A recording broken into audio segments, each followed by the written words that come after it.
Hello everyone, good morning. So today we will do English worksheet number 64, date 10 December 2020.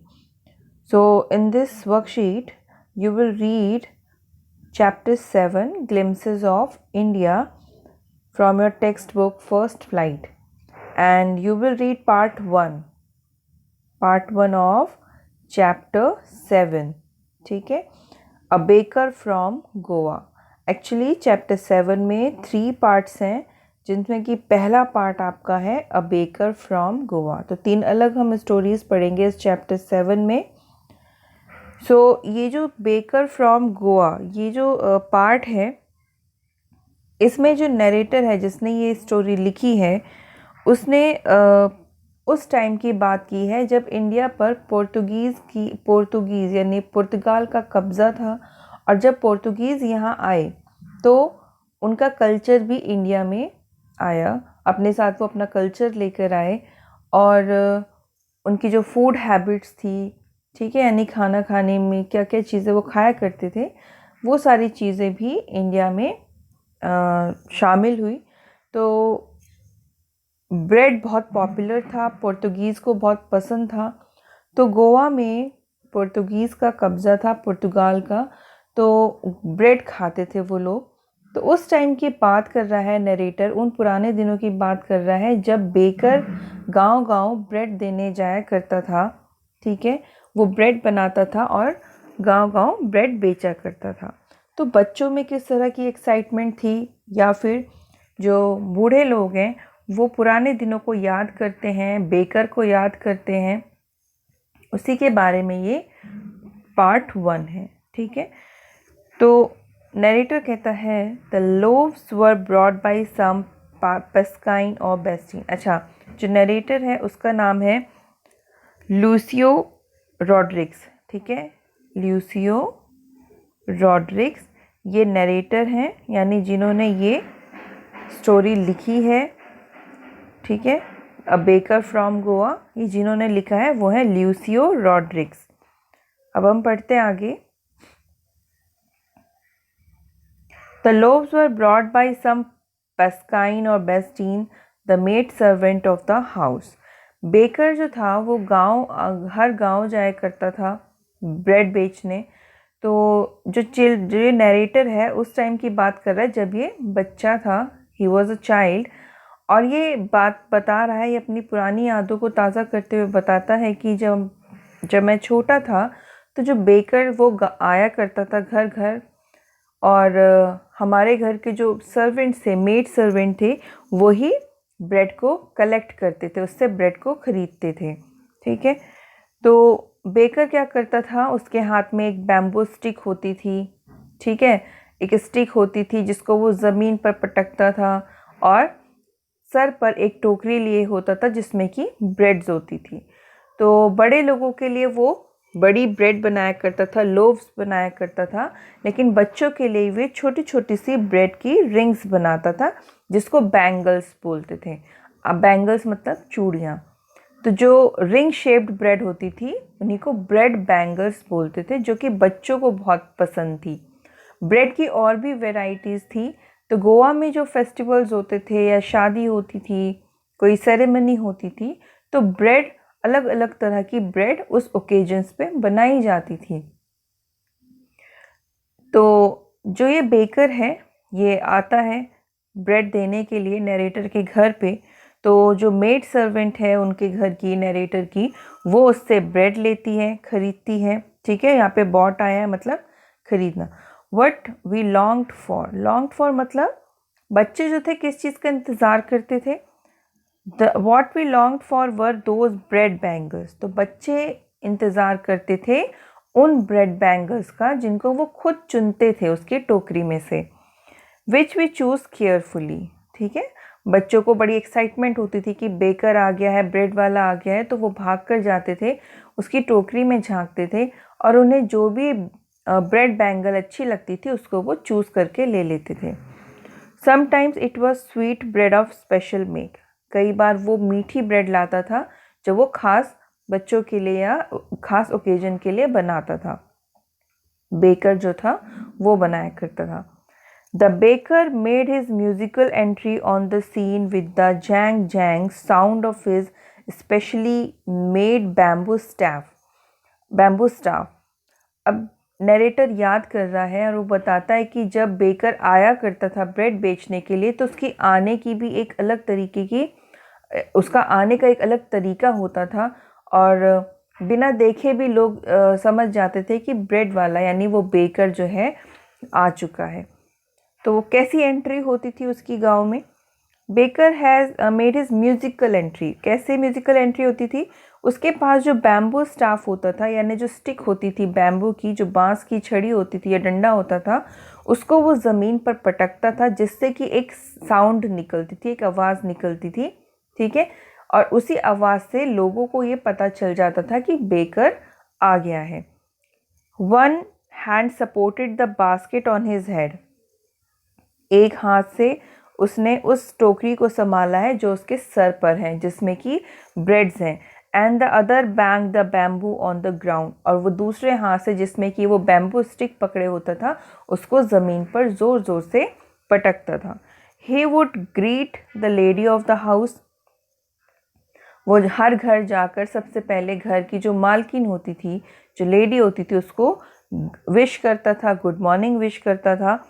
And then place his basket on the vertical bamboo, और वो जो उसके पास bamboo stick थी उसी के ऊपर वो उस टोकरी को टिकाता था। ठीक है, we kids would be pushed aside with a mild rebuke. Rebuke का मतलब होता है डांटना या फटकारना।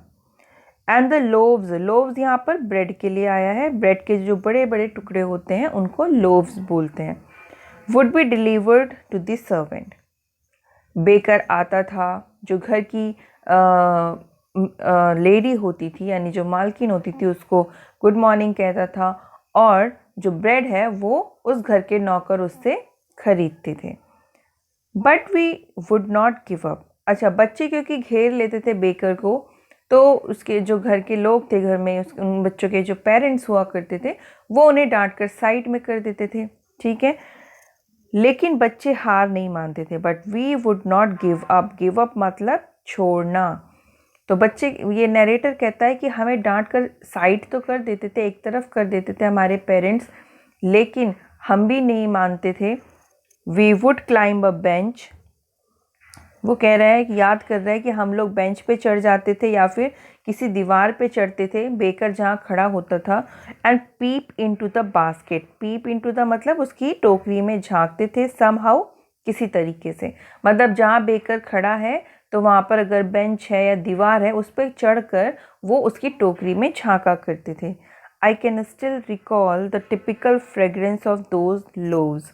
यहाँ आई जो है वो उस नरेटर के लिए आया है जिनका नाम मैंने अभी बताया आपको, लूसियस रॉड्रिक्स। ठीक है, तो वो क्या करते थे, लूसियो रॉड्रिक्स, तो वो क्या करते थे, ब्रेड देखते थे टोकरी में झांक कर, और जो खुशबू आती थी उस ब्रेड से, जो एक टिपिकल खुशबू आती थी बेकिंग के बाद, वो उसको फील करते थे।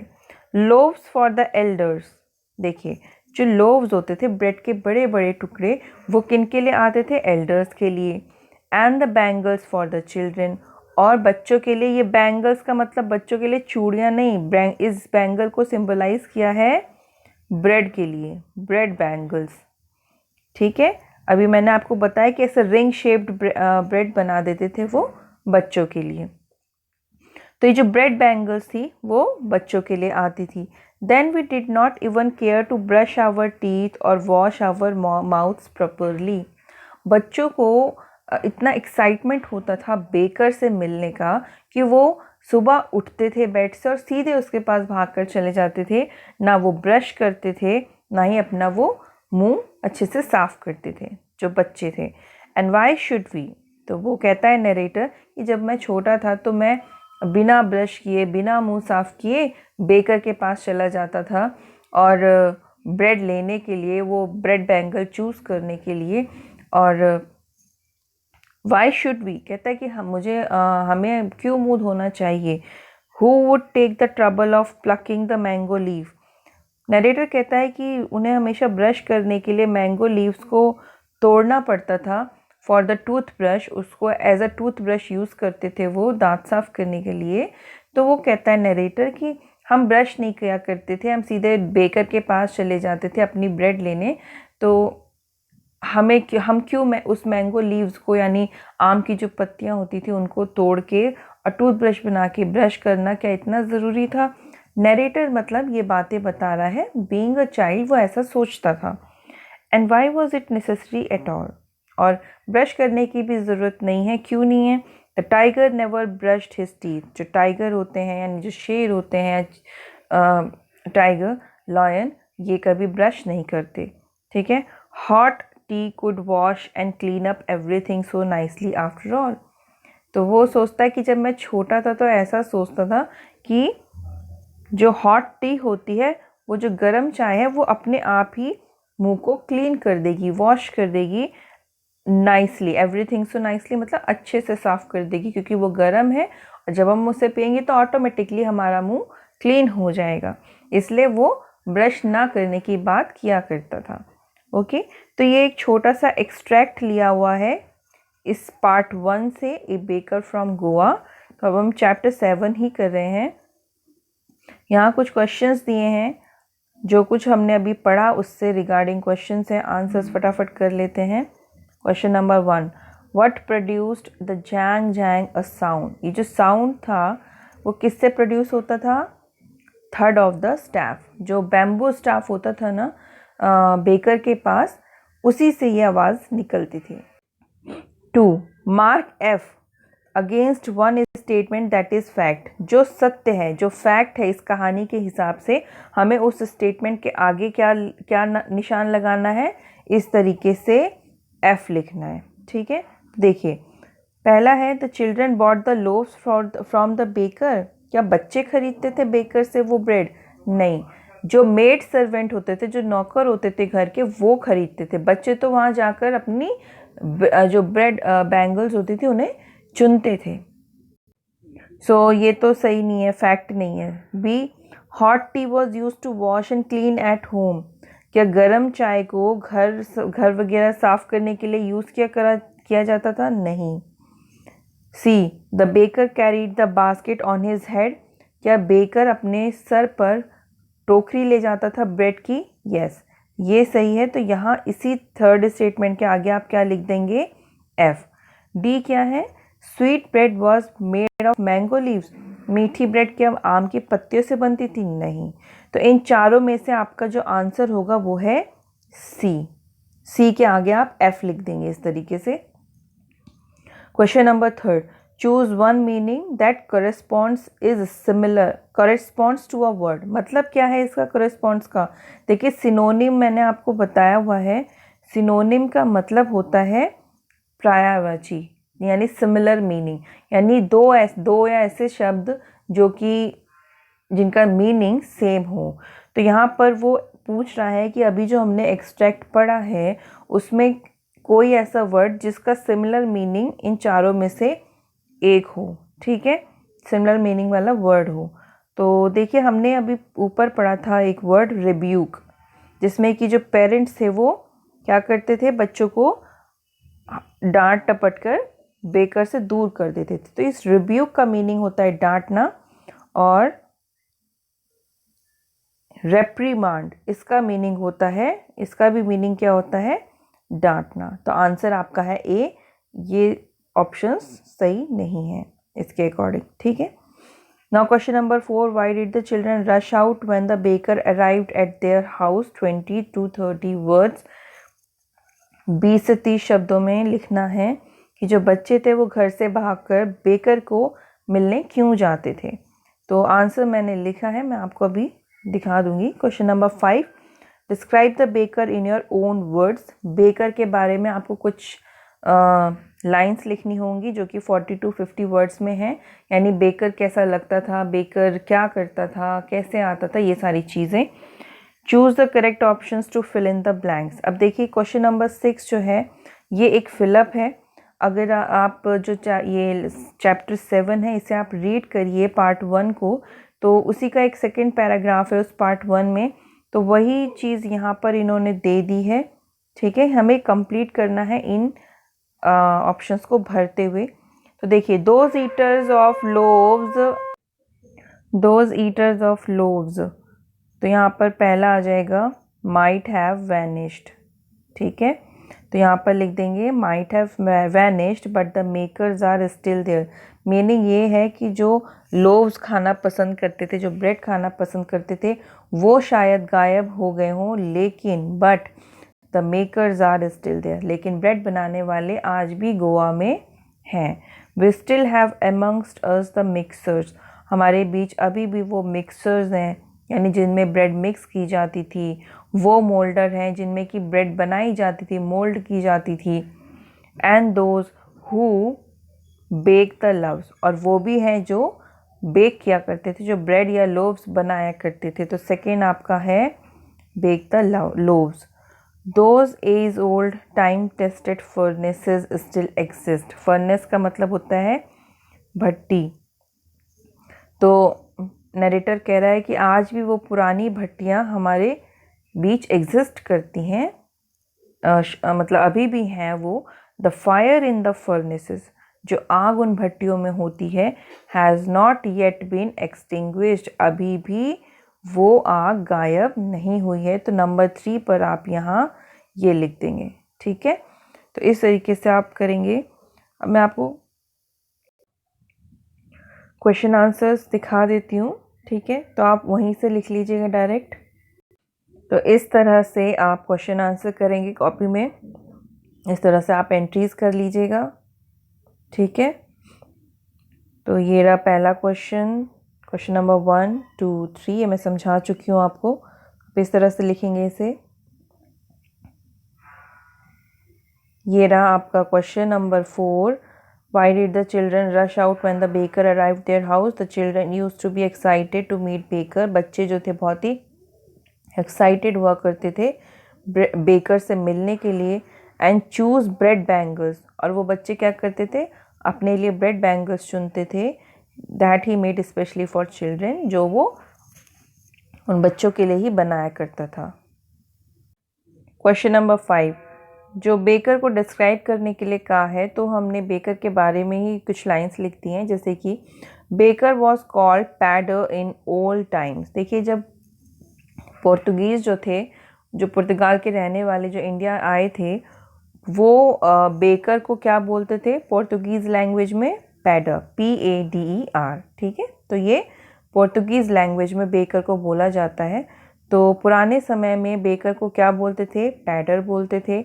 He was an important person in the village in those days. उन पुराने दिनों में बेकर जो था वो बहुत ही इम्पॉर्टेंट पर्सन था, क्योंकि वो ब्रेड लाया करता था, जो कि एक इसेंशियल पार्ट था, एक मुख्य पार्ट था, हिस्सा था खाने का।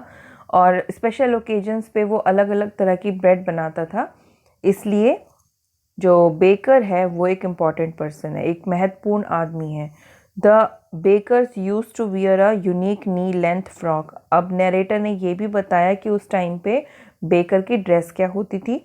वो एक फ्रॉक पहनता था जो कि घुटनों तक की उस फ्रॉक की लंबाई हुआ करती थी। तो ये एक यूनिक ड्रेस थी जो कि बेकर पहनता था। ड्रेस टिपिकली नोन एज कबाई, जिसको बोलते थे कबाई। ठीक है, In those days, bakers had plump physique, fatty, because baking was a profitable profession. उस टाइम पे जो बेकर्स हुआ करते थे वो काफ़ी हेल्दी होते थे, काफ़ी मोटे होते थे। प्लम्प का मतलब होता है फैटी फिजिक जिनकी होती थी। तो वो बेकर्स मोटे होते थे क्योंकि because baking was a profitable profession. Profitable मतलब काफ़ी फ़ायदा होता था इस ब्रेड के बिजनेस में। सभी को ब्रेड खानी होती थी, इसेंशियल पार्ट था फूड का। तो इसलिए ब्रेड क्योंकि लाइफ ज़रूरी थी, फूड का एक इसेंशियल पार्ट था, तो बेकर जो थे बहुत ही पैसा कमाते थे ब्रेड बेचकर, ब्रेड बनाकर। तो इसलिए अच्छी खासी हेल्दी बॉडी हुआ करती थी बेकर्स की। Bakers use to make loaves of bread for adults. Baker क्या करते थे? एडल्ट्स के लिए तो बड़े बड़े लोव्स बनाया करते थे। And bread bangles for children, और बच्चों के लिए क्या बनाते थे? ब्रेड बैंगल्स बनाते थे। तो ये है क्वेश्चन नंबर आपका 5। और क्वेश्चन नंबर 6 मैं आपको समझा चुकी हूँ, तो ये इस तरीके से आप फिलअप कर लेंगे, ठीक है। So that's all for today. I hope कि आपको ये वर्कशीट समझ आ गई हो। रीड चैप्टर 7 आप पढ़ लीजिए, कहानी बड़ी इंटरेस्टिंग है। So that's all for today. Have a good day, take care.